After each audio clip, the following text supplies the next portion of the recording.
What is the magic here? I hope you can hear me. It's a very weird thing to. Voilà, alors je ne sais pas si vous m'entendez, en tout cas je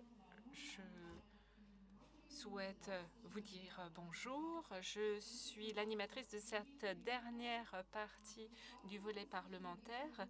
Nous allons tenter de rendre cette séance interactive et nous comptons sur vous, membres du Parlement. Vous avez eu la possibilité d'écouter des représentants d'autres parties prenantes et c'est à vous maintenant de prendre la parole. Donc nous comptons sur vous pour cette partie de la présentation. Le sujet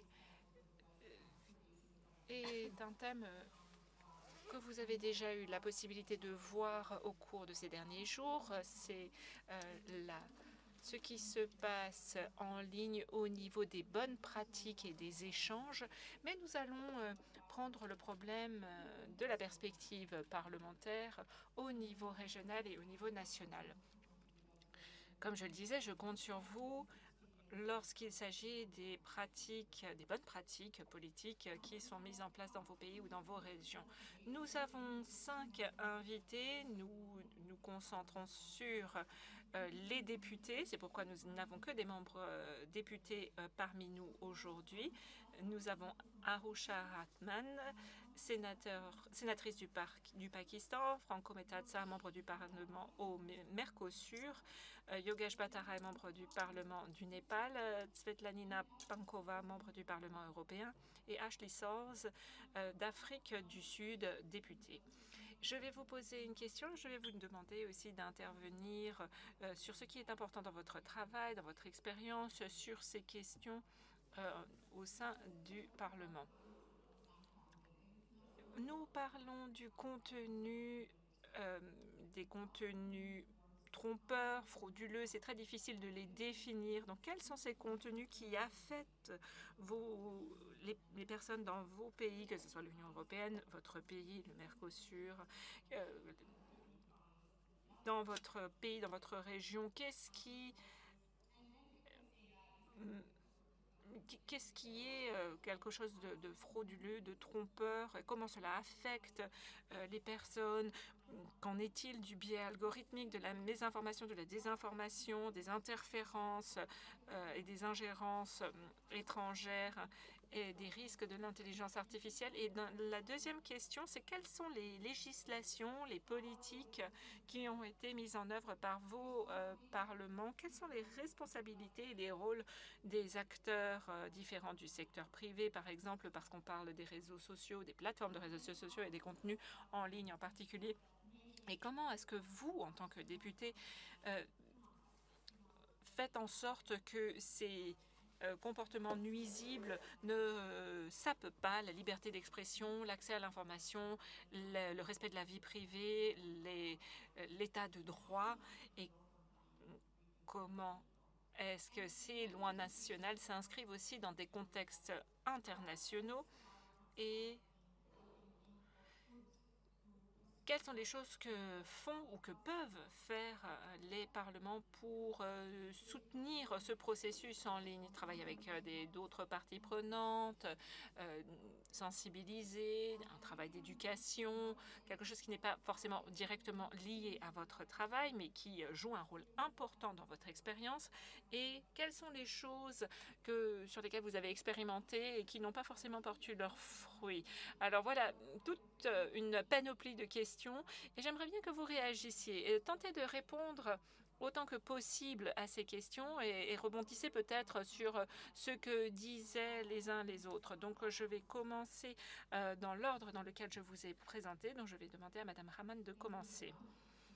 Bonjour, c'est un honneur d'être parmi vous sur ce panel. Vous avez posé toutes les bonnes questions, dirais-je.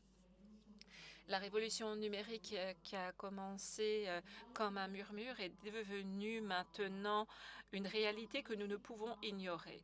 Ce bouleversement ne nous attendra pas. Nous savons que la Gen Z et les générations qui suivront ne connaissent que cette vie-là, ne connaissent plus la vie d'avant. C'est comme ça qu'ils vivent, c'est comme ça qu'ils respirent, c'est comme ça qu'ils dorment. Et leur compréhension de la politique, leur appréhension de la vie et de leur quotidien est façonnée par la technologie. En tant que parlementaire, il y a une nécessité de changer de position, de voir cette révolution, pas seulement comme une révolution, c'est quelque chose qui sommeille déjà depuis une quinzaine d'années, mais qui est vraiment une transformation dans la manière dont la génération Z a grandi. Nous ne pouvons pas nous permettre de traiter cela comme une tendance ou une mise à jour des technologies telles que nous les connaissons, étant donné que cela change énormément la manière dont nous travaillons et les outils que nous connaissons. Ces outils numériques sont nouveaux dans leur conception, mais pas dans leurs conséquences. On peut par eux joindre ou lier des personnes, mais aussi diviser et manipuler. Je pense que notre travail, ce n'est pas de surréglementer, mais de protéger la liberté de nos citoyens qui se trouvent au dépourvu vis-à-vis de la violence en ligne. Au cours des dernières années, de la dernière décennie, un écosystème s'est développé et il n'y a pas de limite. L'Internet n'a pas de frontières, n'a pas de barrières. Et c'est pourquoi il est nécessaire que nous ayons des législations aujourd'hui. Nous voyons ce qui se produit. Ce qui se passe en ligne dans une partie du monde peut affecter nos vies partout dans le monde. Ce qui se passe en ligne au Pakistan pourrait déjà entraver la vie de quelqu'un qui soit au Proche-Orient, en Europe, dans le monde occidental. Et la politique doit rester un espace de collaboration internationale, pas seulement de réglementation nationale. En 2016, une première législation a vu le jour avec beaucoup d'opposition, de personnes dans des groupes d'intérêt. Je ne vais pas vous dire qui, vous donner le nom d'une personne, mais il s'agissait d'un état d'esprit avec la crainte qu'on mette à mal la liberté d'expression. Mais ce n'était pas du tout notre propos. À l'époque, nous voulions qu'il soit possible d'octroyer les droits en ligne qui semblaient manquer, les mêmes droits en ligne qui existaient déjà hors ligne. Et c'est pourquoi nous avons introduit 28 nouveaux délits en ligne et pour protéger les plus vulnérables, femmes, jeunes filles, enfants, à partir de 2016. Et ça, c'est la responsabilité du gouvernement, que les progrès numériques puissent faire en sorte qu'on maintienne aussi la dignité humaine et offrir un accès qui soit équitable à tous. Nous avons fait cette expérience au Pakistan et même lorsque nous avons rédigé cette législation, les plateformes de réseaux sociaux ont continué à gouverner nos requêtes comme si ils n'étaient pas touchés par cette loi, comme s'ils étaient à 2 kilomètres au-dessus de nous. Et ils ont continué, qu'ils avaient eux-mêmes la possibilité de décider ce qui serait supprimé des réseaux sociaux ou ce qui serait maintenu. Et c'est devenu un vrai problème dans notre pays. Parce que lorsque nous avons demandé la suppression de certains contenus, et je vais vous donner un exemple, c'était un contenu qui concernait une jeune fille qui était étudiante à l'université, qui était harcelée. Quelqu'un avait créé du contenu par un deepfake qui avait l'air d'être véritable. D'ici à ce qu'on retire ce contenu d'Internet, cette jeune fille était déjà morte. Elle saute du toit, saute de la fenêtre, se suicide. C'est dramatique. Et cela suffit si on entache le nom d'une jeune fille pour qu'elle ait l'impression qu'elle soit déjà morte émotionnellement et qu'elle se prenne la vie. Donc il faut faire très attention de la culture dans laquelle on vit. Les plateformes de réseaux sociaux doivent être sensibilisées à la culture dans laquelle elles opèrent. Voilà le véritable défi auquel nous sommes confrontés aujourd'hui. Comment rendre les plateformes beaucoup plus sensibles à la culture? Parce que pour elles, c'est de l'argent, c'est des dollars. Il ne s'agit pas de se battre entre l'Est et l'Ouest, le monde occidental et oriental, mais plutôt contre la vie des uns et l'argent des autres. Nous attendons à ce que, aujourd'hui, avec l'IGF, nous parvenions ensemble à faire en sorte que l'utilisation de ces plateformes ne remette pas en question la sûreté et la sécurité de nos enfants, des jeunes femmes, des personnes et des populations les plus vulnérables. Nous croyons à la technologie. J'y ai travaillé en tant que ministre pour la technologie et je suis fermement convaincue que nous devons explorer les possibilités et nous voulons utiliser les technologies pour façonner l'avenir de la législation, de la transparence, mais aussi pour amener plus d'efficacité et d'efficience pour nos citoyens. Et au Sénat du Pakistan, nous avons une vision. Nous voulons adapter les technologies et le président du Sénat a pour la première fois pris des mesures concrètes pour le développement d'un chatbot, donc d'un robot, pour soutenir les législateurs avec un accès à des données législatives avec un service multilingue. Ce projet repose sur le déploiement d'un système qui est très intéressant en un outil très puissant. Donc nous utilisons la technologie et en même temps mes préoccupations et mes craintes me ramènent à la discussion qu'on a déjà eue tout à l'heure. Donc pendant combien de temps allons-nous continuer à attendre pour l'utilisation, pour l'adoption de la technologie de manière efficace lorsqu'il y a des abus en ligne pour les parties prenantes et combien de temps cela va-t-il durer pour les plateformes de réseaux sociaux avant qu'ils écoutent les gouvernements et qu'on supprime les contenus quand on les demande pour protéger les groupes vulnérables et les groupes moins vulnérables de manière aussi équitable les uns que les autres.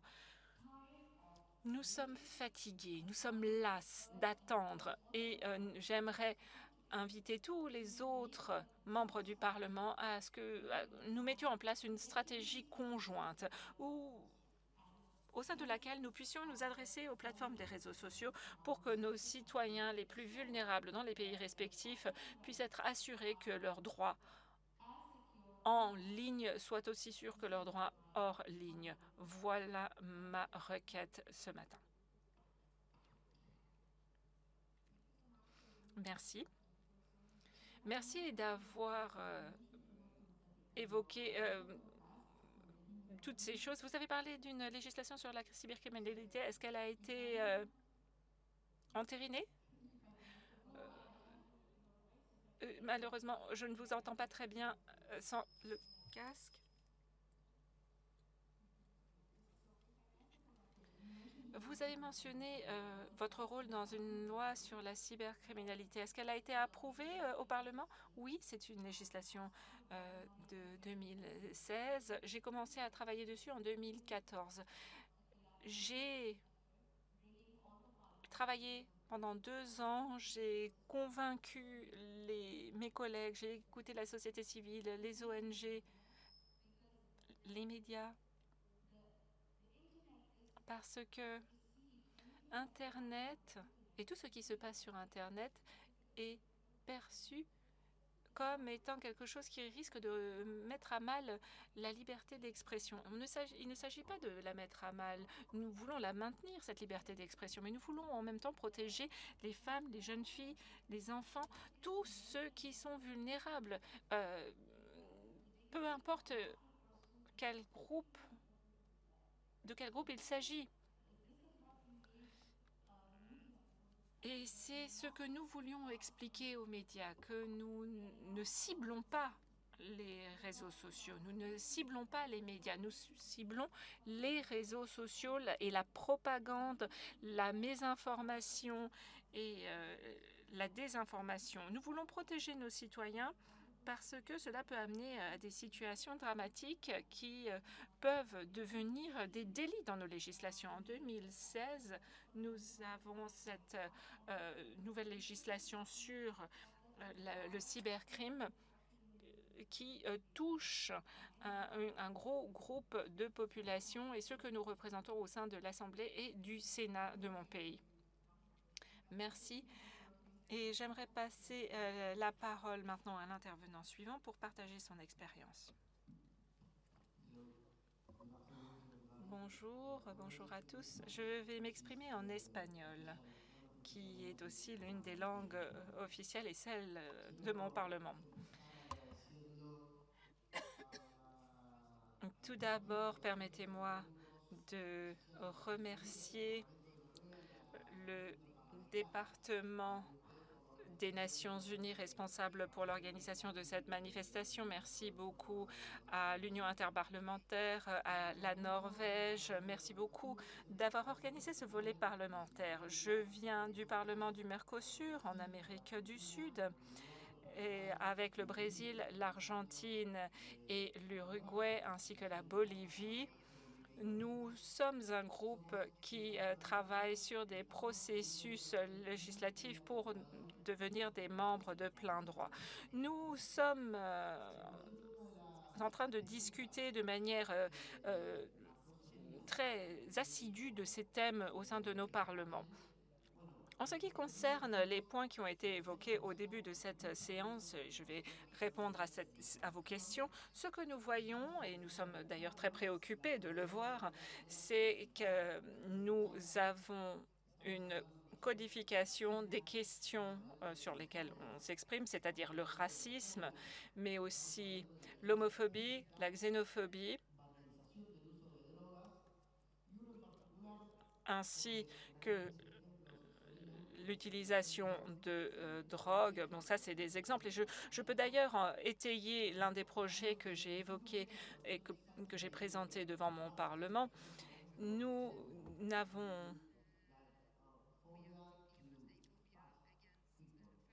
il y a aussi la phobie, la grossophobie qui a été évoquée devant le Parlement.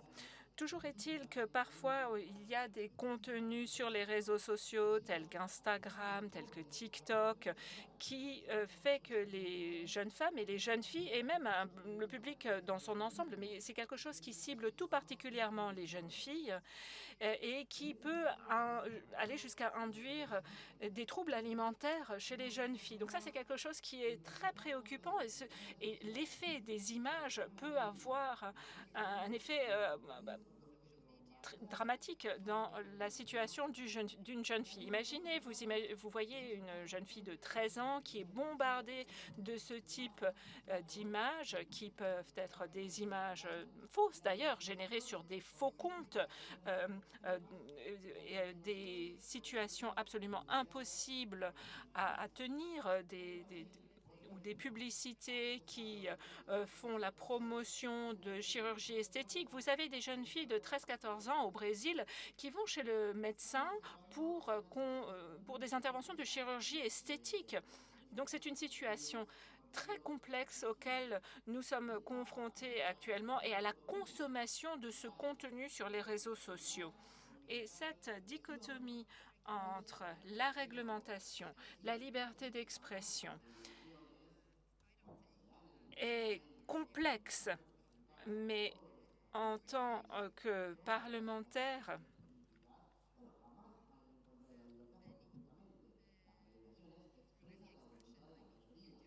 il est très important que nous puissions réagir et bien sûr, la remise en question de la liberté d'expression n'est pas quelque chose que nous pouvons promouvoir. Mais il faut que nous arrivions quand même à bloquer des contenus qui sont dévastateurs pour certaines personnes.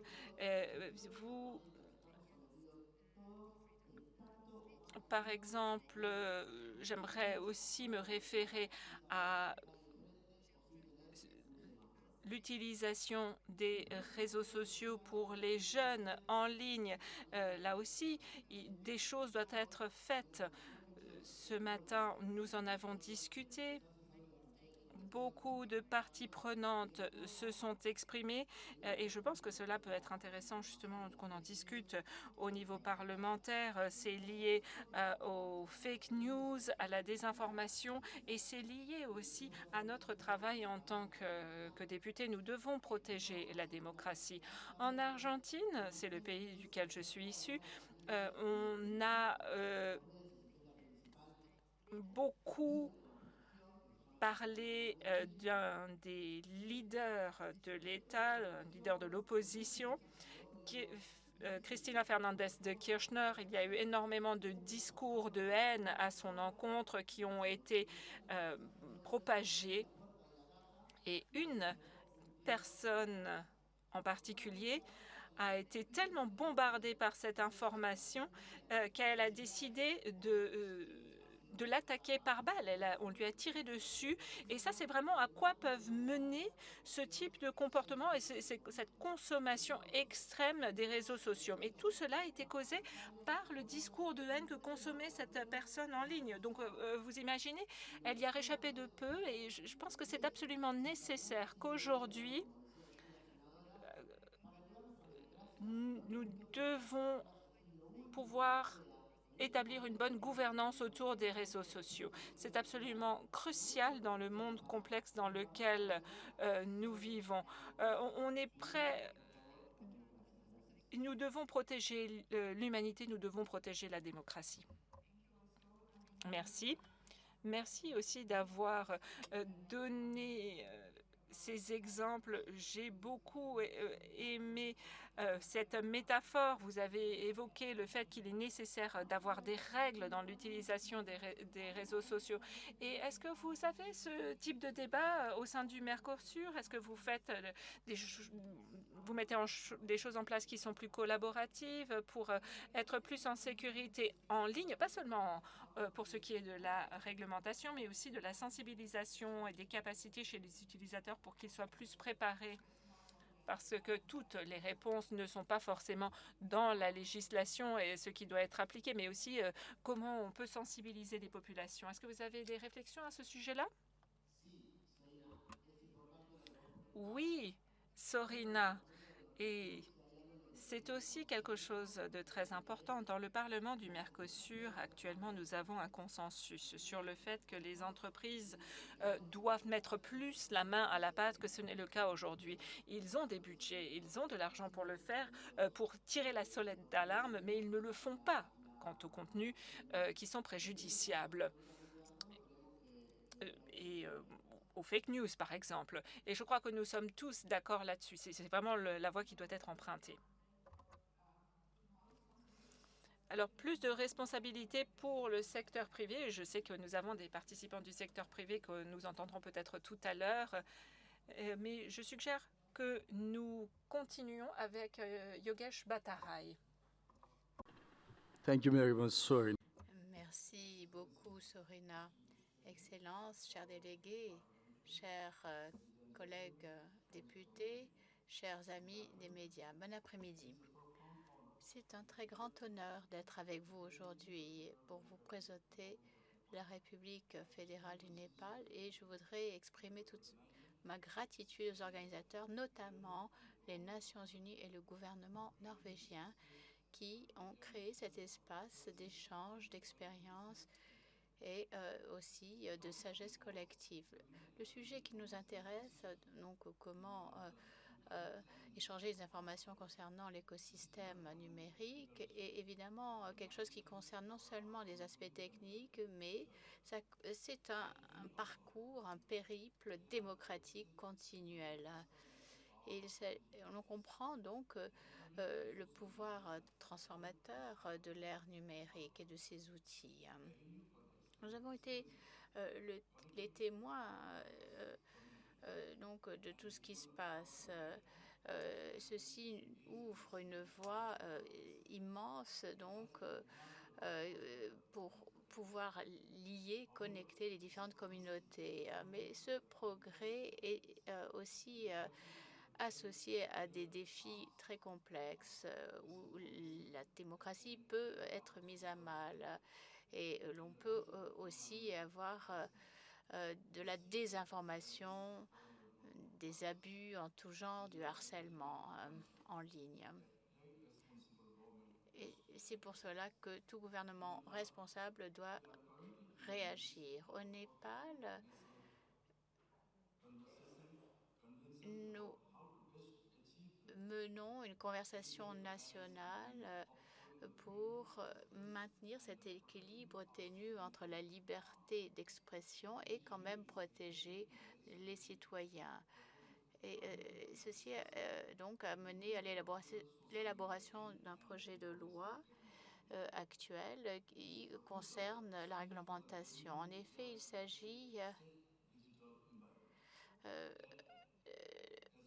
donc qui concerne les médias sociaux et les technologies de l'information pour créer un environnement numérique. Je pense qu'il faut procéder avec beaucoup de vigilance. Car effectivement, on ne peut pas donc museler la liberté d'expression. L'article 19 stipule que le droit à l'information et à la communication est un droit fondamental. Le Parlement ne peut pas accepter de loi qui pourrait contredire ce principe constitutionnel. Au Népal, nous avons une agence d'information nationale qui est responsable de la supervision. C'est une agence indépendante. Moi-même et d'autres parlementaires participons donc à l'organisation de ce programme et nous sommes aussi assistés par la société civile. Tout le monde doit avoir conscience de la possibilité que l'Internet peut diviser en diffusant de la confusion, de la désinformation, de la mésinformation sur le genre, sur toutes sortes de choses. Et ça a une incidence aussi sur les tensions qui augmentent dans beaucoup de régions du monde. Quand les libertés civiles, les droits humains, les sociétés humaines ouvertes, l'accès égal pour tous les citoyens,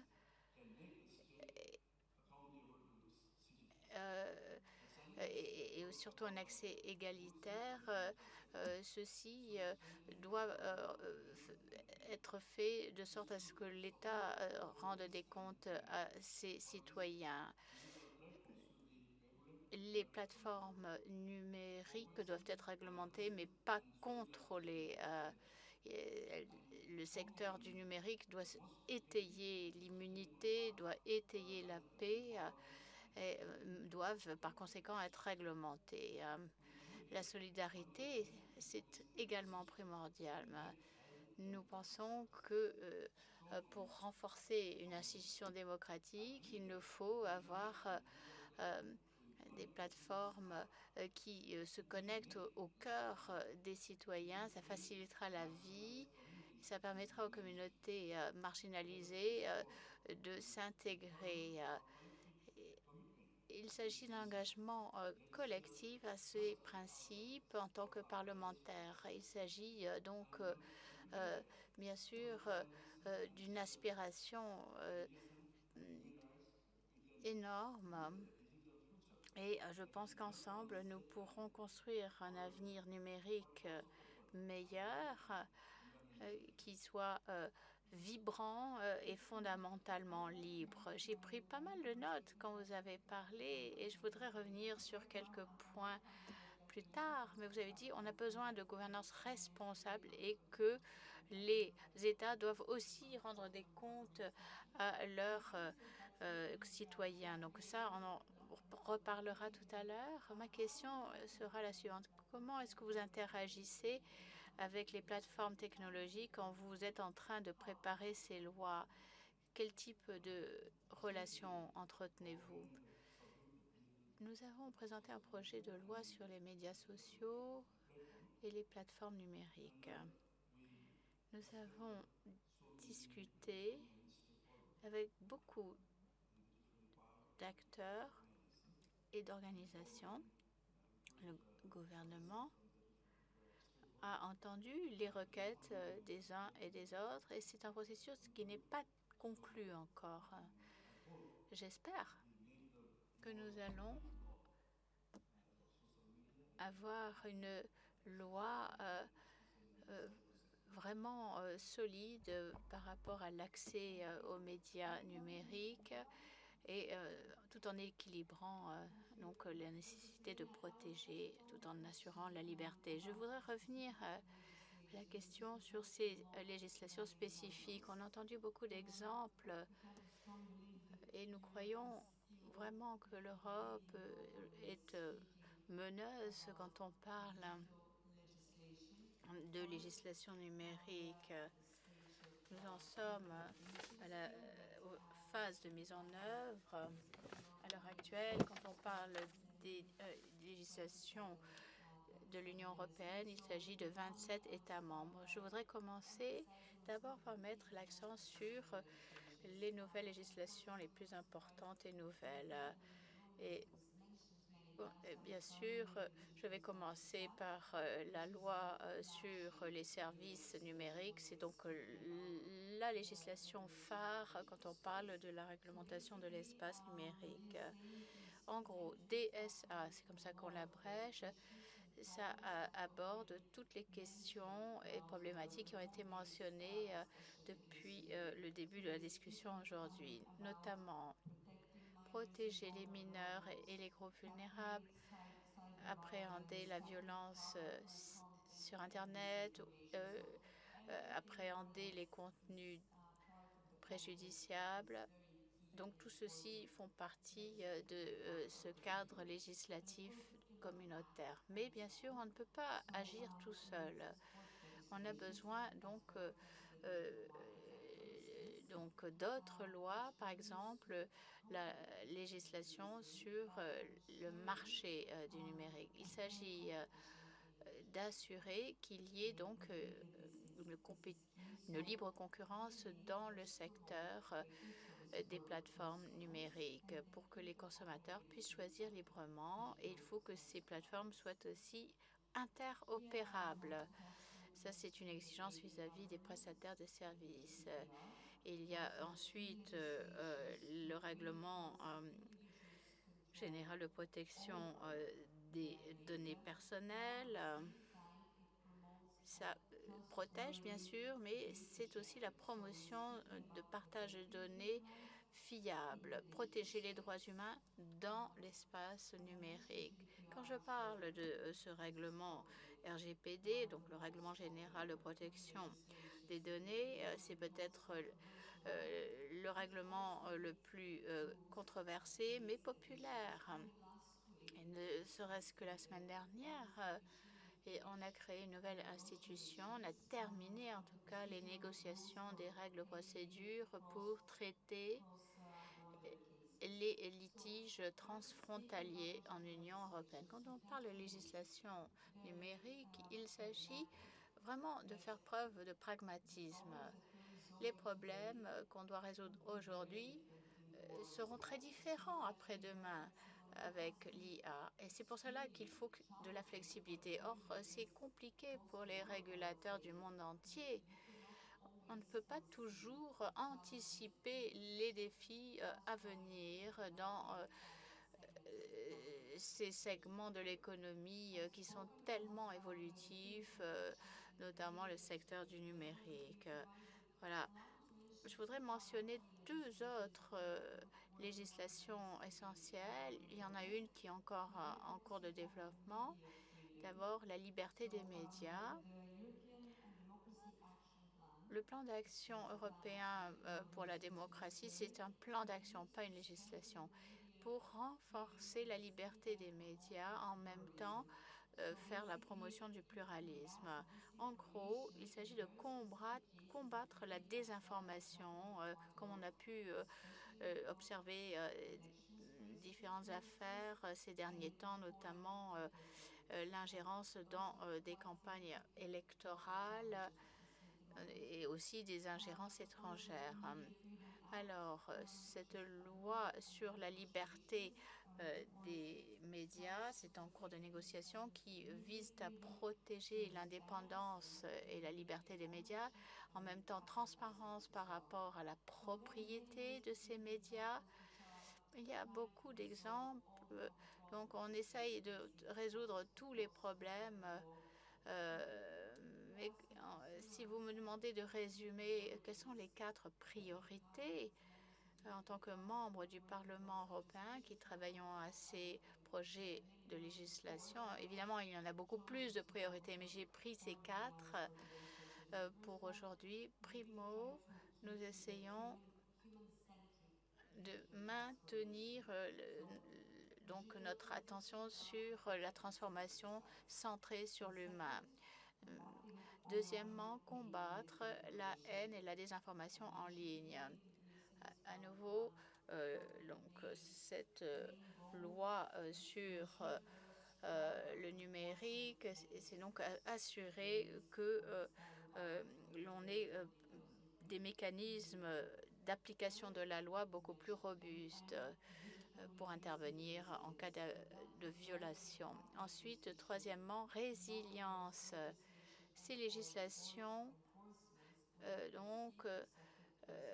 il faut absolument que les personnes soient au courant. C'est pour ça que l'alphabétisation numérique, l'éducation numérique est primordiale pour que tout le monde accepte et comprenne le bien fondé de ces législations. Et nous avons aussi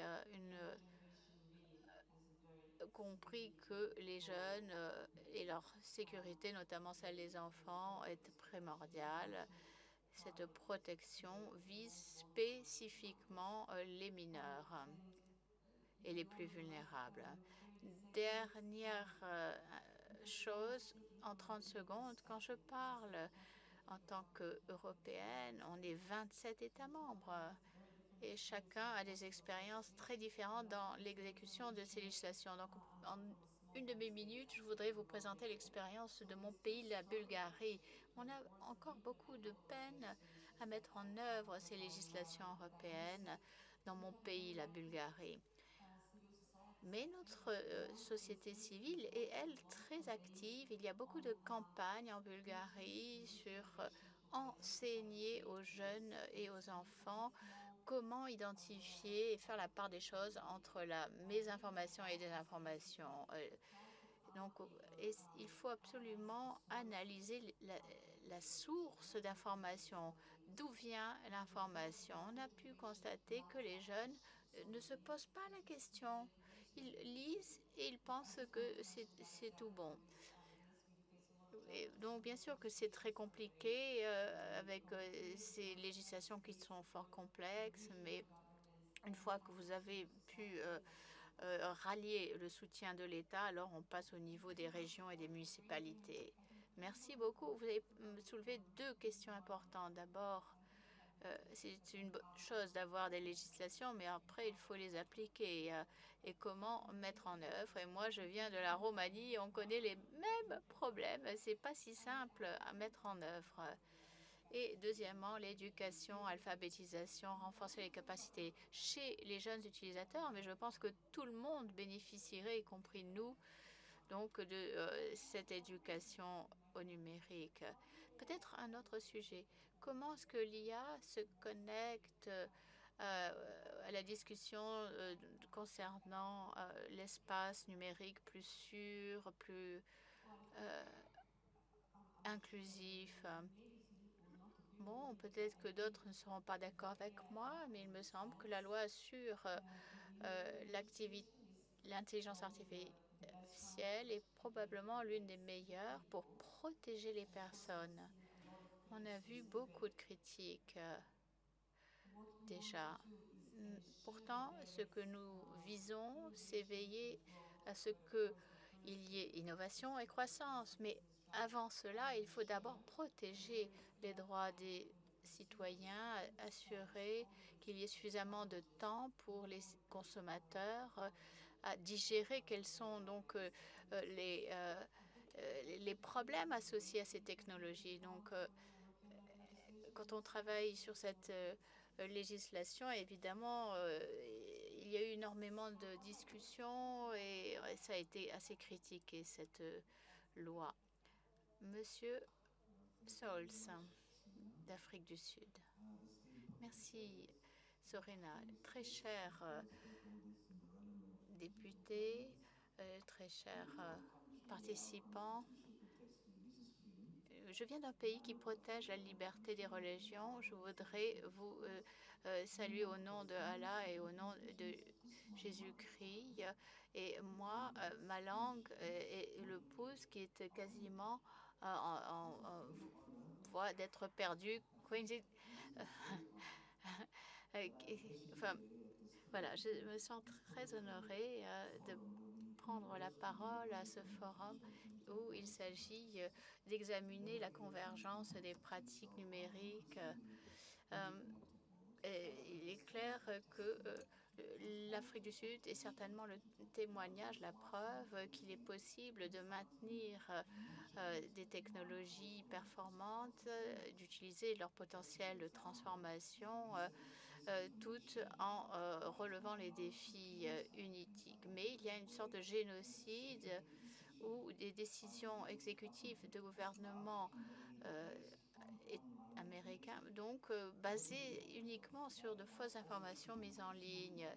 Et c'était associé aussi à un discours contre ma propre race comme étant une race de gangsters violente. Et, dans une école d'Atlanta, l'on a dû donc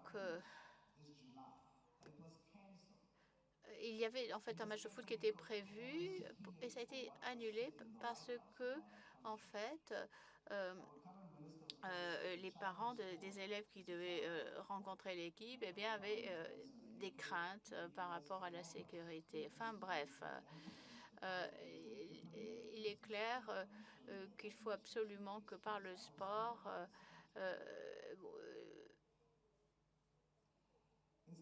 il faut que vous autres contributeurs parlementaires jouez votre rôle pour contrer ce type de désinformation. En Afrique du Sud, nous avons reconnu l'impact de l'Internet. Et 65% de la population a accès à l'Internet. Mais quand même, il y a des obstacles, y compris les questions de fossés numériques, assurer la sécurité sur Internet. Il y a aussi une loi sur les informations personnelles ainsi que la loi sur le droit des citoyens et une autre loi sur la lutte contre la cybercriminalité. Donc, nous avons développé un modèle pluri-acteur pour mettre en œuvre cette approche et tout ceci pour relever les défis locaux. Par ailleurs, nous devons bien sûr que les mesures de lutte contre la cybercriminalité, harcèlement, etc., ne doivent pas être contraires aux normes internationales qui, elles, font la promotion de la protection de la liberté d'action, Routes Modellens, donc soutenir, préserver les libertés et les droits fondamentaux. Et voilà, c'est clair que en tant que membre de l'Union africaine, nous visons le dialogue pour qu'on puisse coopérer dans ce domaine politique. Il faut réitérer notre engagement pour cet avenir numérique qui soit sûr, inclusif et qui respecte les droits de tous les citoyens. Ensemble, nous pourrons ciseler des politiques qui ne vont pas seulement extirper nos nations respectives de la pauvreté, mais aussi permettre donc d'avoir des politiques qui donnent la priorité aux citoyens plutôt qu'au profit, aux bénéfices. Siao Kato, dans ma langue maternelle. Merci beaucoup d'avoir mis l'accent sur le fait qu'il fallait absolument un équilibre entre les différents intérêts, protection et liberté, et ne pas toujours inverser la vapeur. Vous avez parlé de l'Union africaine. Y a-t-il des exemples d'initiatives ou discussions, projets qui sont mis en œuvre au niveau de l'Union africaine sur ces questions? Merci de parler dans le micro, effectivement, on ne vous entend pas bien, madame.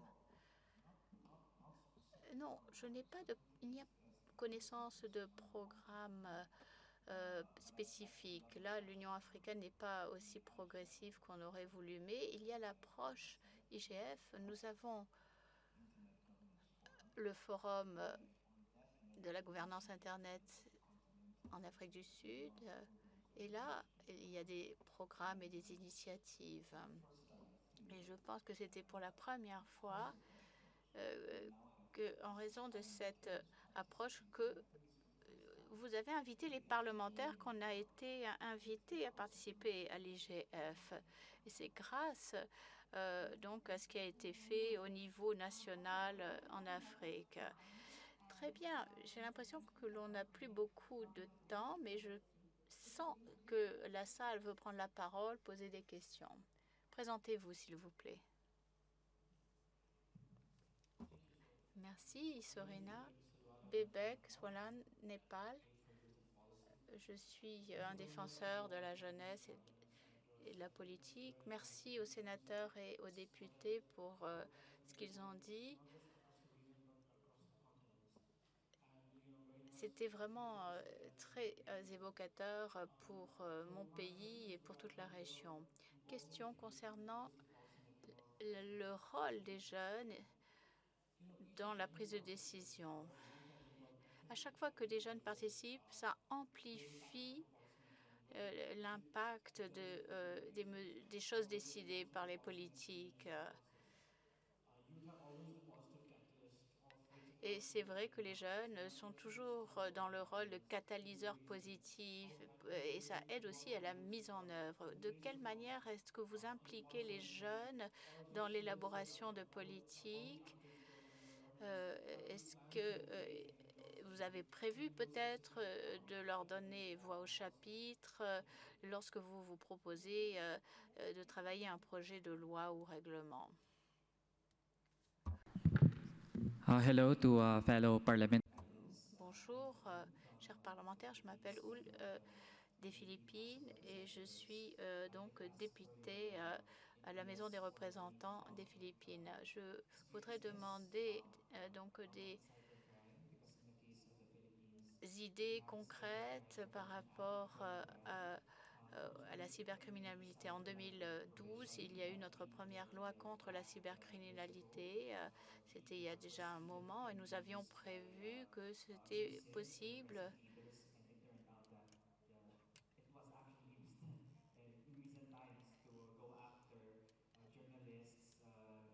Et en fait, ça a été utilisé pour poursuivre en justice des journalistes, voire même des enseignants et de les traduire en justice parce qu'ils contredisaient le gouvernement. Pour l'instant, on voit qu'il y a la possibilité de revoir et amender cette loi sur la cybercriminalité. Je voudrais vous demander si vous avez des exemples en matière de loi contre le cybercrime. Jóvenes, en el caso de mi país, nosotros tenemos... Dans le cas des jeunes, dans mon pays, nous avons encouragé les jeunes à participer. Ils peuvent voter à partir de l'âge de 16 ans. Et il y a énormément de jeunes parlementaires dans les deux institutions parlementaires, y compris au Sénat. Les jeunes participent beaucoup. Lorsqu'on essaie d'élaborer des lois, on essaie d'écouter leur voix aussi. On ne veut pas les guider d'une main trop ferme, on ne peut pas les laisser simplement résoudre des problèmes des jeunes. Non, ils sont inclus dans tous les processus car c'est très important qu'ils participent à la construction de la société. Try to be brief given the time limits, but for the youth involvement. Alors, pour la participation des jeunes, il va y avoir une manifestation spéciale IGF Jeunes, mais on a discuté hier dans le cadre du sommet et aussi sur l'application. On a déjà reçu beaucoup de messages. L'économie numérique va se rétrécir si on ne réglemente pas. Les jeunes comprennent cela. Ils veulent être impliqués, ils veulent qu'on les écoute et ils veulent dialoguer. Les enfants, eux, ont besoin de protection et ne le considèrent pas comme étant quelque chose qui limite leurs droits. Bon, ce n'est pas le contenu qui est limité. Et là, on a reçu des signaux par rapport à cela. Les jeunes sont en fait bien en avance sur les législateurs quand il s'agit de percevoir les nouvelles tendances. Ils sont donc très actifs.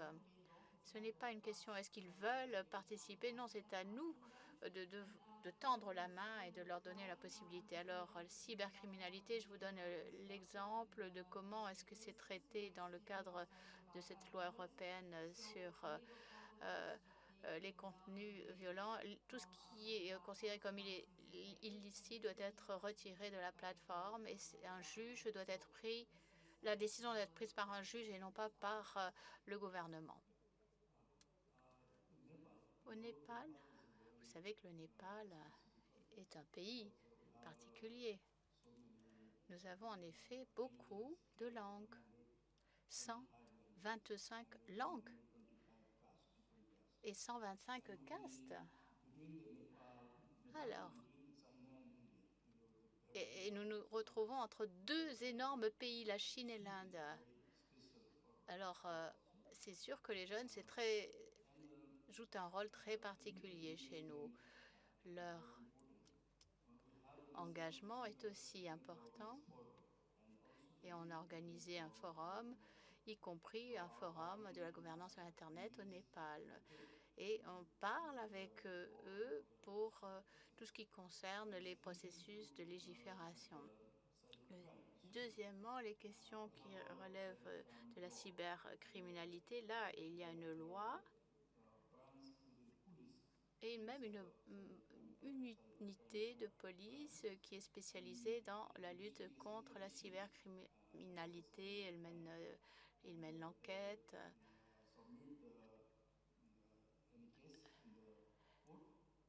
Il y a déjà eu plusieurs instances dans les tribunaux concernant la cybercriminalité. Merci, Sorina.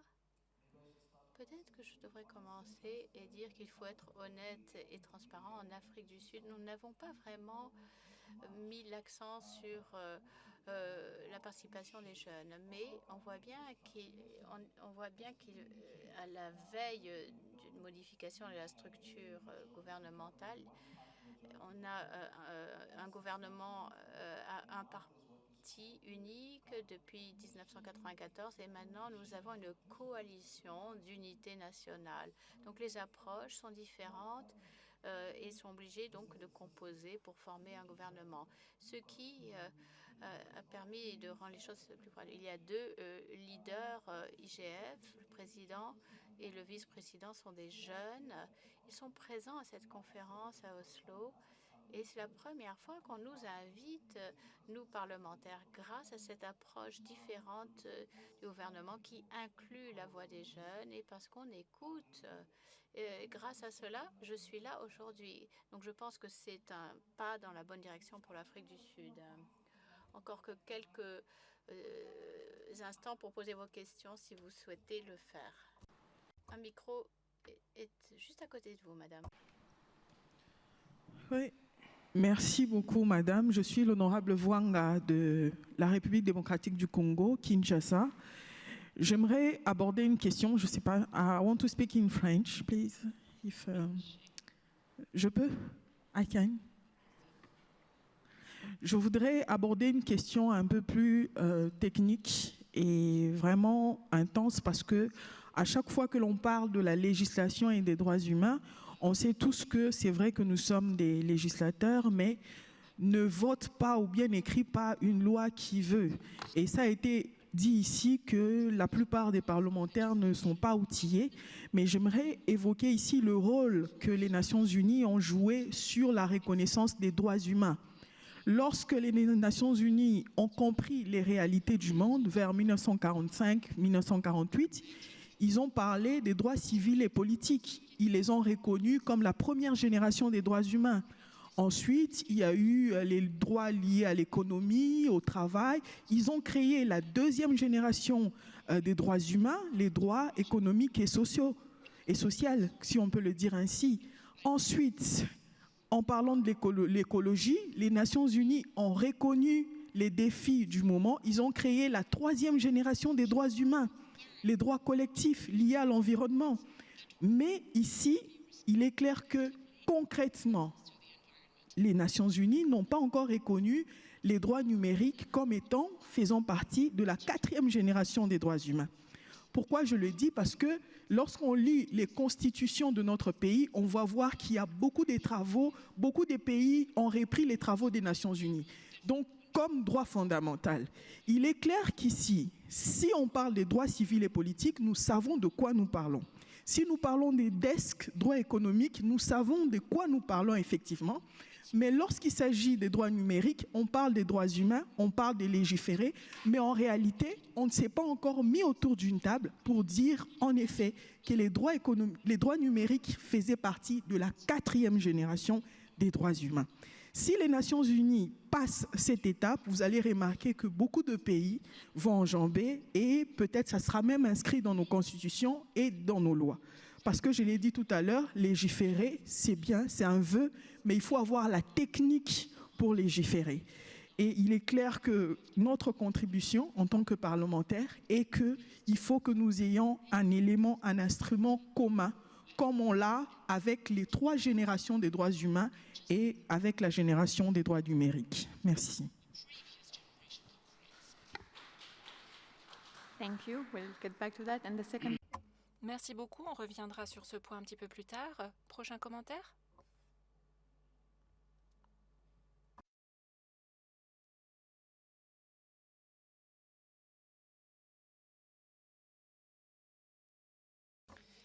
Merci, Olga Rees. Je représente le secteur privé ici. Je travaille pour Google et je couvre les marchés émergents.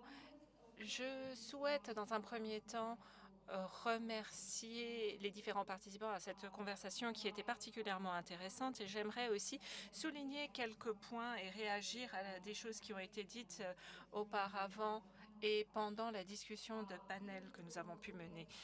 Chez Google, il y a des technologies qui permettent de transformer les choses, de changer complètement la donne, surtout sur les marchés émergents.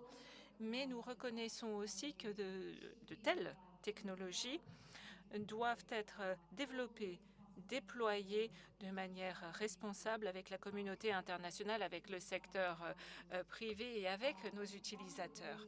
Et l'une des manières dont nous pouvons travailler dans le contexte de la réglementation du contenu, étant donné que beaucoup de débats ont été menés là-dessus pendant les volets parlementaires, l'utilisation de l'intelligence artificielle et les contenus néfastes et préjudiciables. De quoi parle-t-on? On parle de la modération des contenus et au premier trimestre, c'est-à-dire janvier, février, mars de cette année, nous avons retiré plus de 8 millions de vidéos de YouTube qui n'étaient pas en conformité avec la politique de la plateforme, 8,6 millions de vidéos, et 55% de ces 8,6 millions de vidéos ont été retirées avant qu'elles n'aient eu aucune vue. Donc elles ont été mises en ligne par les créateurs de contenu, mais elles ont été détectées automatiquement et ont été retirées.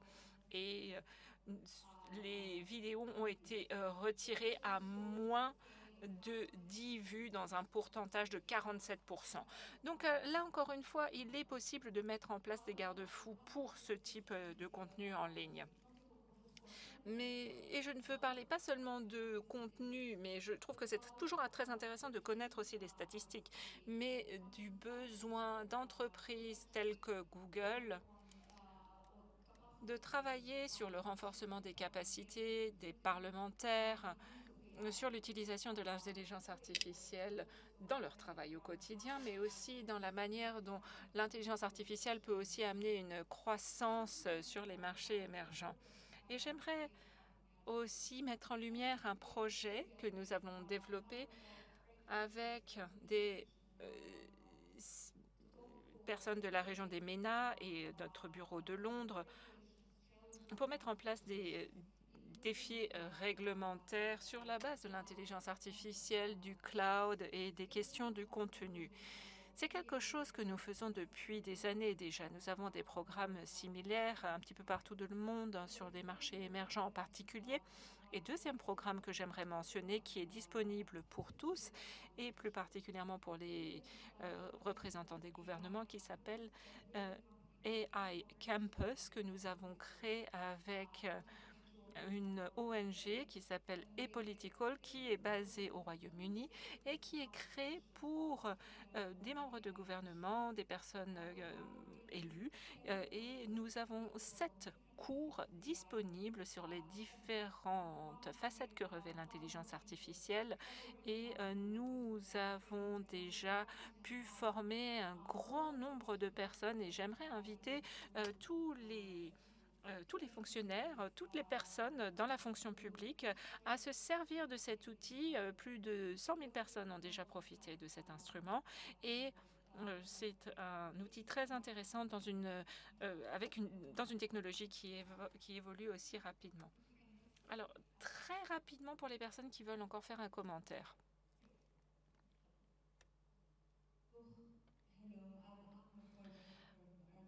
Anne McCormick, Ernst Young, j'ai aussi une perspective différente qui est très importante et que j'aimerais mentionner ici. On ne peut pas simplifier le secteur privé en petits et grands, mais nous travaillons avec des intervenants dans tous les secteurs, avec presque tous les pays qui sont représentés dans cette salle aujourd'hui. Nous voyons qu'il y a un grand besoin de plus de clarté sur ce qu'est une intelligence artificielle fiable. La responsabilité est transférée de plus en plus aux acteurs économiques, dans les économies petites et grandes, alors que nous adoptons utilisons et déployons l'intelligence artificielle. C'est pourquoi il est très important de voir quelle est la santé et le dynamisme de nos propres sociétés et de considérer les aspects divers sur lesquels nous nous appuyons, pas seulement les grandes entreprises de technologie, mais les besoins différents, les intérêts différents des entreprises qui utilisent l'intelligence artificielle et qui sont de plus en plus préoccupés par la gouvernance qui tourne autour de l'intelligence artificielle. Nous voyons des membres de conseils, des leaders, des directoires, des investisseurs d'entreprises, des assurances qui nous demandent aujourd'hui comment est-ce que vous savez que l'intelligence artificielle que vous achetez aujourd'hui, peu importe la marque, comment est-ce que vous pouvez être responsable de la responsabilité que vous encourez dans l'utilisation de cette intelligence artificielle. Comment est-ce qu'on peut s'assurer que les clients, que votre réputation en tant qu'entreprise puisse être maintenue avec l'utilisation de cette intelligence artificielle. Donc, on ne doit pas sur-réglementer, mais il est important de disposer des bons mécanismes pour encourager de la transparence, encore une fois pas considérer comme l'IA comme une boîte noire, mais aussi tenir compte des cycles de vie de cette IA avec une certaine supervision, en surveillant ce qui s'y passe, pour que tout le monde puisse utiliser cette formidable technologie en ayant confiance et en pouvoir l'utiliser au meilleur escient. Il y a des voies économiques, le secteur privé revêt des facettes très différentes et je souhaitais le mentionner dans le secteur de l'adoption. Et il y avait encore un commentaire. Veuillez être brève. Oui, Amy Mitchell pour News Technology Innovation aux États-Unis. C'est une réflexion et peut-être une question si les intervenants ont encore la capacité ou la possibilité de réagir sur les espaces numériques. Nous avons parlé de la liberté d'expression, de l'équilibre entre la sauvegarde et le maintien de la liberté d'expression, et de manière plus spécifique, du fait des nouvelles initiatives de l'Union européenne qui viennent de voir le jour. Il est important de voir comment on définit les choses, ça c'est essentiel, mais aussi l'accès à l'information qui est très vaste actuellement. Et beaucoup de ceux qui produisent des informations, que ce soit les citoyens eux-mêmes, ont besoin de protection et de certains garde-fous. Donc encore une fois, quand vous développez ce type de législation pour la sauvegarde, pour la mise en place, il est très important.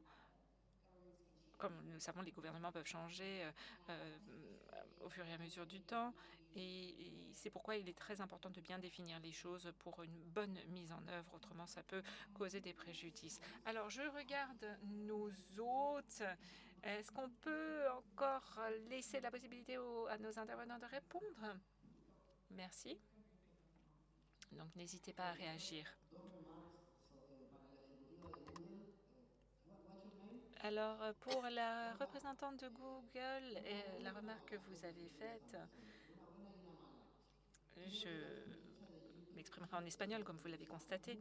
L'expérience que nous avons actuellement est sur YouTube, et avec YouTube Kids en particulier, c'est quelque chose de complètement différent. C'est quelque chose que nous n'avons pas forcément dans le monde qui correspond plus au monde réel. Vous savez, YouTube Kids, c'est consacré aux enfants. Mais par exemple, pour Instagram, ce n'est pas le cas. C'est comme si on laissait des enfants aller jouer au casino. Instagram, c'est comme aller en boîte de nuit, au casino. Et c'est pour ça qu'on doit créer des algorithmes correspondants. Je ne sais pas si vous vous rappelez, lorsque nous étions en Argentine et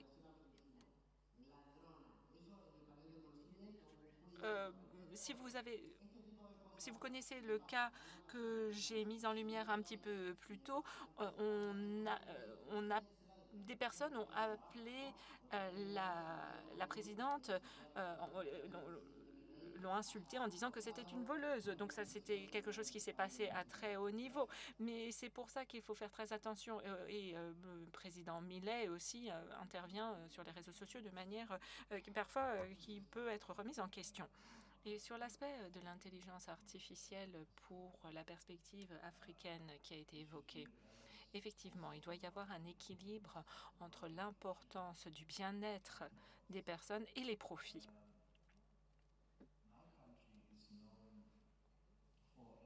Mon pays est connu du fait de l'apartheid. Et nous savons que dans la formation des modèles d'intelligence artificielle,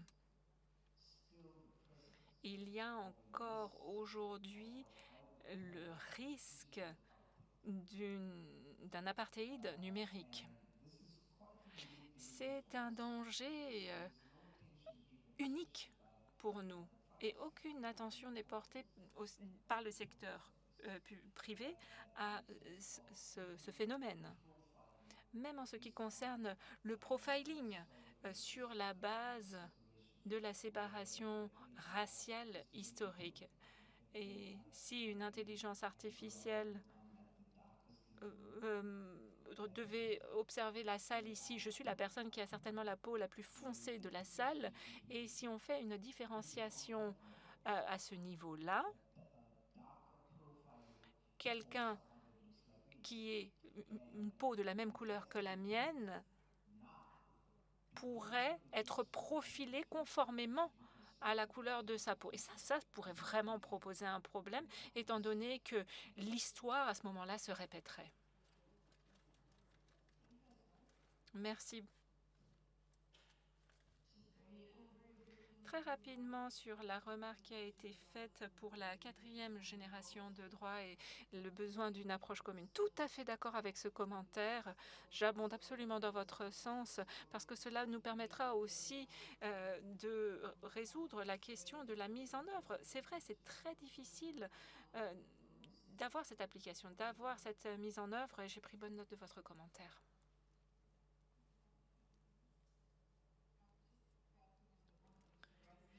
Et effectivement, nous n'avons pas encore d'instrument des Nations Unies. Il y a déjà des résolutions du Conseil des Nations Unies et c'est vrai qu'il s'agit des mêmes droits qui existent hors ligne, doivent exister en ligne. Pour l'instant, c'est ce que nous avons en place au niveau des résolutions. Merci beaucoup, merci à tous pour vos contributions. Nous avons dépassé de 15 minutes le temps qui nous était imparti, mais je remercie toutes les personnes qui sont présentes. Mes collègues vont encore vous dire quelques mots et bon courage et bonne chance pour le reste de la conférence.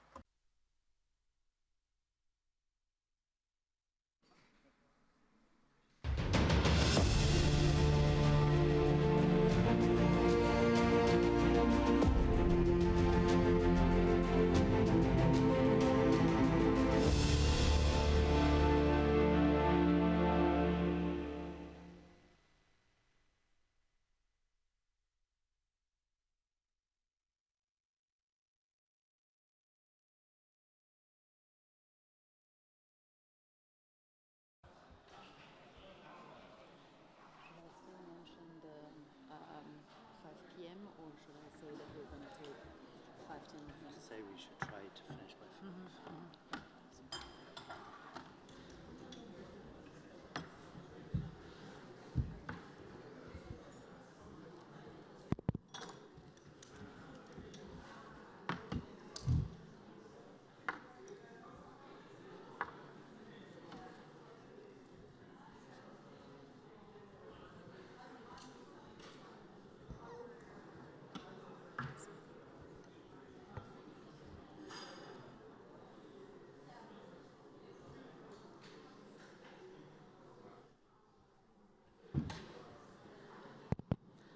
Hello everyone.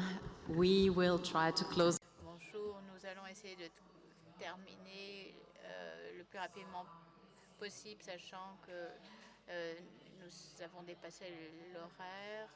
On doit commencer, ou plutôt on peut terminer à 17h10, puisque l'équipe technique vient de le confirmer. Les interprètes précisent que c'est faux, mais bon, nous ferons avec. Alors,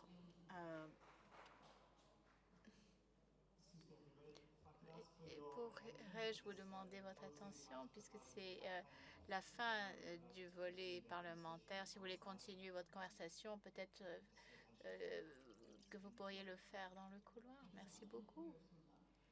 No, we sincerely wanted to thank all members of parliament for joining the IGF. So, En tout cas, nous allons terminer la partie parlementaire aujourd'hui, mais bien entendu, les sessions et les échanges vont se poursuivre dans les autres sessions du forum pendant le reste de la semaine. Depuis 2019, nous avons prévu donc un espace aux députés, membres de parlement, pour participer. C'est ce que nous appelons le volet parlementaire. Et bien sûr, nous sommes toujours très reconnaissants de votre retour. Je remercie Andy, notre collaborateur de l'Union interparlementaire. Nous avons en effet 176 initiatives IGF régionales, nationales, et donc nous encourageons les parlementaires à participer non seulement à la manifestation mondiale, mais à participer au niveau régional, continental et national. Je vais donner la parole à Andy pour parler donc du document des conclusions. Pour tous ceux qui sont encore présents, je voudrais vous dire qu'à la fin de chaque fin de session parlementaire, on produit un document, on essaie de résumer les discussions et ça fait partie ensuite du procès verbal. Donc, de l'IGF 2025 et c'est distribué à tous les parlements nationaux. Céline et moi-même, avec l'aide de nombreux autres collaborateurs, nous avons bien sûr pris note des suggestions, des interventions. Nous avons fait circuler un projet de texte. Il y avait consensus avec quelques suggestions pour modifier ceci ou cela. Donc, je vais présenter ce document à l'oral et ensuite vous pourrez donc prendre la parole. D'abord, le document de résultats ou de conclusion. Essentiellement, la session s'est concentrée sur l'intégrité de l'information, la lutte contre les violences en ligne, tout en maintenant la protection de la liberté d'information. Et peut-être ce seraient les 3 P, les parlements, les plateformes et la puissance, le pouvoir, sachant que les parlements ont un rôle de légifération fondamentale à jouer et que les législations doivent répondre et correspondre aux principes internationaux et normes internationales en matière de droits humains et que bien sûr et qu'il s'agit pour les parlements de bénéficier du savoir-faire de la communauté technique et de toute la communauté plurielle IGF pour lutter contre ces violences en ligne. Bien sûr, la responsabilité doit être épaulée par les plateformes. Et vous l'avez dit, c'est quand même une relation très dynamique avec des perspectives variables. Mais voilà, donc où se situe le pouvoir, ça aussi, c'est plutôt clair. Des conclusions maintenant par rapport à vos discussions. Il faut absolument poursuivre la coopération entre les parlements pour partager leur expérience, mais coopération également entre les autorités publiques, les parlements et toute une panoplie d'acteurs, y compris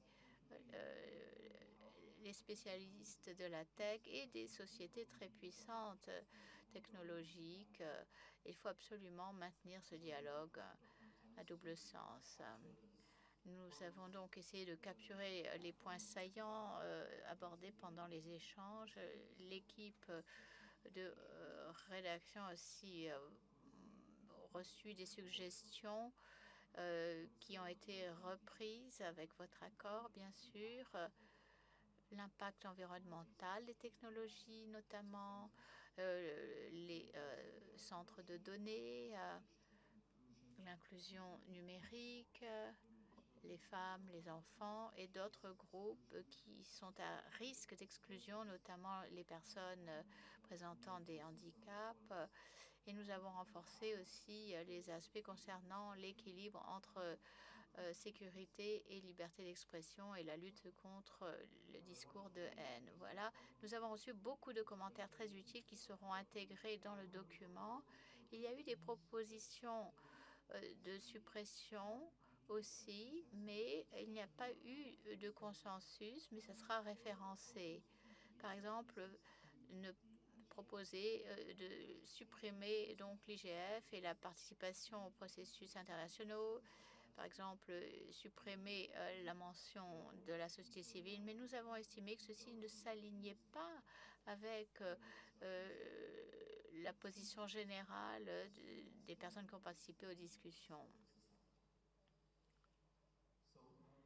Ceci étant posé, vous avez donc entendu les idées centrales de ce document de conclusion qui est censé refléter vos discussions. Nous avons quelques minutes. Est-ce que vous souhaitez ajouter des observations par rapport au projet de texte que vous avez reçu plus tôt? Est-ce que quelqu'un souhaiterait faire part d'observations? Levez la main, s'il vous plaît. Bonjour, it's Anne McCormick from you. Anne McCormick, nous avons fourni des commentaires à l'écrit, mais j'avais une question. Étant donné l'importance de la vitesse, l'aspect concret et la crédibilité de ce type de déclaration, d'après votre expérience et les personnes ici présentes, comment veiller à ce que ce type de déclaration ait son poids? Est-ce que ça va être crédible? Est-ce que vous allez suivre les progrès de ces différents axes et sous-axes? Bien sûr, parler c'est important, mais parler uniquement, eh bien, on risque de perdre le contenu si ce n'est pas suivi d'actes. Thank you. A comment from this side.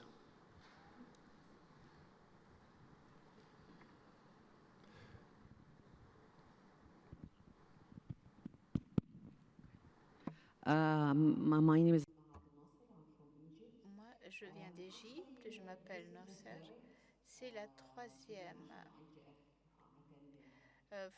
mouture pour moi, ou troisième participation à l'IGF au niveau international. Et on dit toujours des choses très importantes, et je voudrais maintenant ajouter ce qu'a dit ma collègue à l'instant. J'adorerais pour le prochain forum IGF avoir une table où on a inscrit tout simplement ce qui a été réalisé et qu'est-ce qui n'a pas été fait, et avoir une sorte de tableau récapitulatif de tout ça. Le document est bien beau, mais qu'est-ce qu'on va faire avec dans nos parlements ou dans nos pays respectifs? Merci. Thank you. The colleague. Merci beaucoup. La collègue ou le collègue d'Algérie, merci beaucoup. Andy, je vais m'exprimer en français. Donc, par rapport au projet de déclaration du parcours parlementaire, l'Assemblée parlementaire de la Méditerranée souhaite formuler, dans un esprit constructif et de coopération, 3 principales réserves. Premièrement, le respect de la souveraineté nationale. En effet, l'APM souligne l'importance de permettre à chaque Parlement de réguler l'espace numérique selon ses propres cadres juridiques, culturels et sociétaux. Cette exigence est particulièrement cruciale en ce qui concerne les approches législatives proposées sur les contenus en ligne et la régulation des plateformes. Je vous ai adressé les références des programmes correspondants, des paragraphes correspondants. Deuxièmement, il faut un équilibre entre la sécurité numérique et la liberté d'expression, tout en réaffirmant l'engagement de l'APM contre la désinformation et les contenus nuisibles et les cybermenaces. L'APM appelle à des garanties solides pour que les libertés fondamentales ne soient pas compromises. Une plus grande clarté est également souhaitée quant aux définitions des termes tels que contenu nuisible, désinformation ou intimidation. Et troisièmement, l'inclusion équitable des pays du Sud et de la Méditerranée. L'APM insiste sur la nécessité d'un soutien renforcé et d'un développement des capacités des parlements du Sud et de l'Est de la Méditerranée afin de garantir une mise en œuvre équilibrée et inclusive des engagements pris. En vous remerciant donc de la collaboration et l'esprit d'ouverture et de respect mutuel, je voulais juste savoir quand est-ce qu'on aura la version finale du document, et merci encore. Thank you very much. We have indeed received your written input. En effet, nous avons reçu votre intervention écrite avec les commentaires. Nous avons les commentaires du Kenya et de l'Égypte et le collègue au fond de la salle. Je voudrais vous remercier ainsi que les organisateurs. L'équipe de l'UIP a fait un excellent travail. Merci aussi à tous les panélistes pendant cette session parlementaire Mais il y a une chose qu'il faut avoir donc dans les conclusions IGF 2025, c'est que chaque parlementaire qui a pris la parole nous a demandé de définir les termes de la mission. Donc c'est vrai qu'on parle en général de technologie, mais ces dernières années, on entend parler de l'IA. Ces conversations sont plus générales. On parle de paramètres à introduire, mais maintenant on ressent cette urgence. Quels sont les instruments particuliers qui seront développés pour qu'on puisse donc,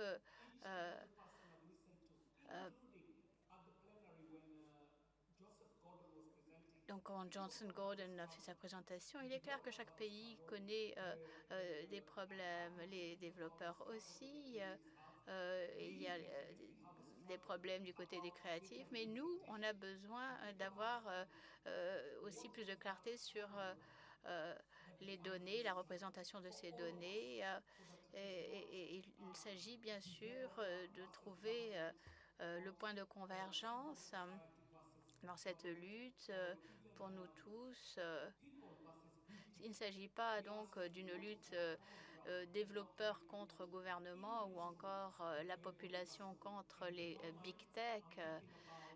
Non, quand je pense aux instruments, je songe donc à des stratégies, à des cadres réglementaires, peut-être même des conventions internationalement contraignantes ou des traités. On nous a dit on a trop parlé, maintenant il faut bien sûr coucher tout ceci sur papier.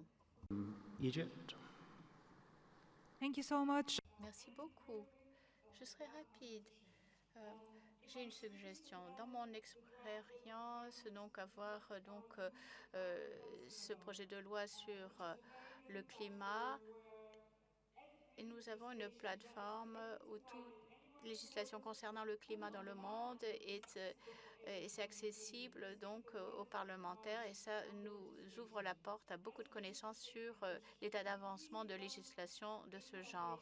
Ça, c'est un bel exemple. On devrait faire ça aussi à l'IGF et avoir une inclusion de la gouvernance Internet, donc numérique, tout ce qui est donc en cours dans les parlements et hémicycles du monde, de mettre ceci sur une carte.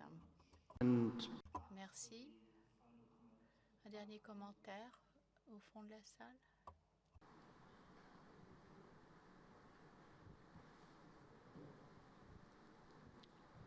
Thank you so much. Merci beaucoup, chers et estimés collègues, chers experts. Permettez-moi d'abord de remercier tout le monde pour ces discussions vraiment pleines de contenu. On a parlé vraiment de sujets d'importance, le rôle de l'IA, les menaces faites aux droits humains, les deepfakes et les manipulations algorithmiques. Mais une chose dont on n'a pas assez parlé, à mon avis, et je vous ai envoyé un mot, c'est l'impact sur l'environnement des technologies utilisées, notamment l'IA, qui est très frayante d'énergie. Et je voudrais insister sur le fait qu'on doit réfléchir à cet aspect environnemental qui concerne la planète entière.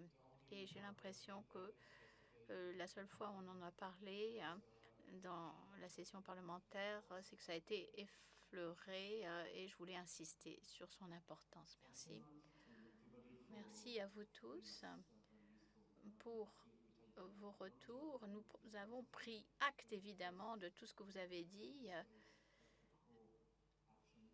L'action principale, donc l'urgence d'avancer, c'est une responsabilité partagée entre toutes les personnes présentes, que ce soit des élus du peuple, des membres de parlement ou d'autres. chaque niveau, l'on peut agir.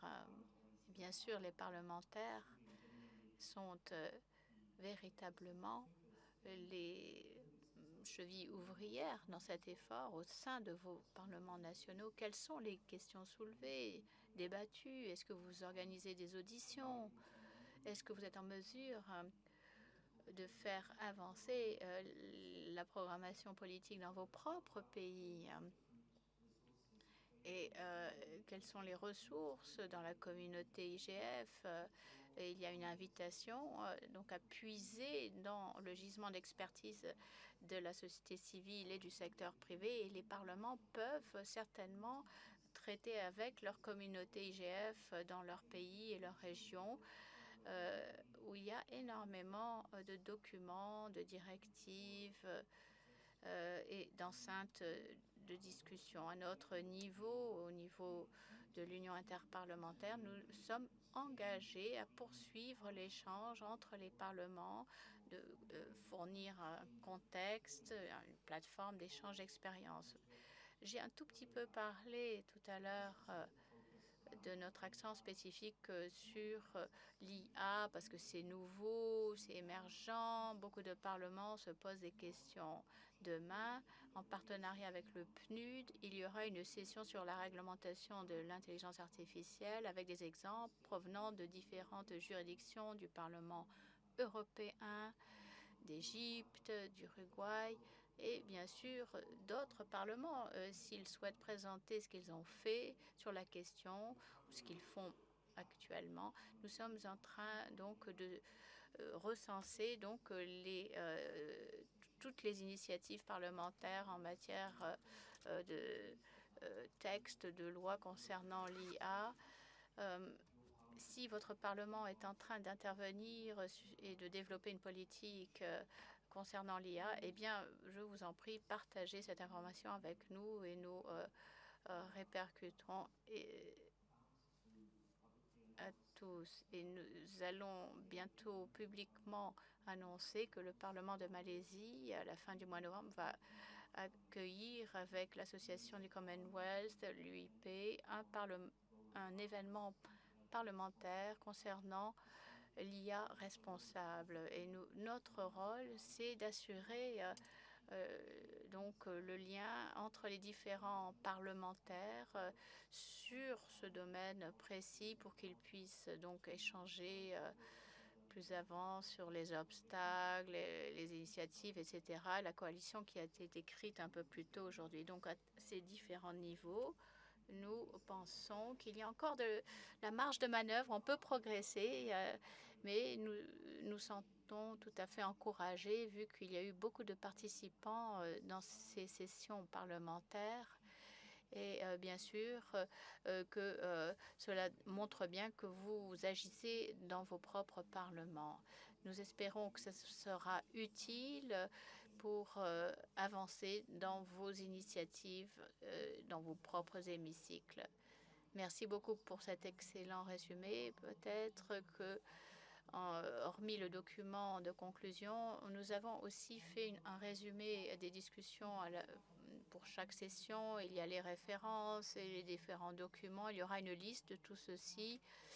Et comme ça, vous aurez aussi des résumés des autres sessions qui ont rassemblé différentes catégories de participants. Et avant de finir cette session parlementaire, vous savez qu'il y a d'autres sessions tout le reste de la semaine organisées par d'autres groupes d'acteurs. Et ils invitent vraiment cordialement les parlementaires. Nous commençons ici demain à 9 h une séance collaborative sur les fondements de la politique sur le cloud et l'IA.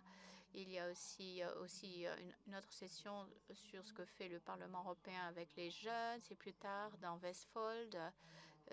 C'est un peu plus tard dans la matinée. Et Andy a parlé d'une session co-organisée avec le PNUD et l'Union interparlementaire dans l'après-midi de 14h45 à 15h45 sur la réglementation de l'IA. Ensuite, le 26, il y a le Parlement sami norvégien et le gouvernement norvégiens et UNESCO qui vont traiter donc des barrières par rapport aux technologies et les langues des autochtones. Donc, si vous avez d'autres informations ou des réflexions qui vous viennent à la tête, parlez-nous, communiquez avec nous. Merci beaucoup. Thank you. And with those, Merci beaucoup. Avec ces derniers propos, je remercie le Parlement norvégien qui a accueilli cette partie-là de l'IGF 2025. Je remercie Céline et profitez de votre semaine IGF.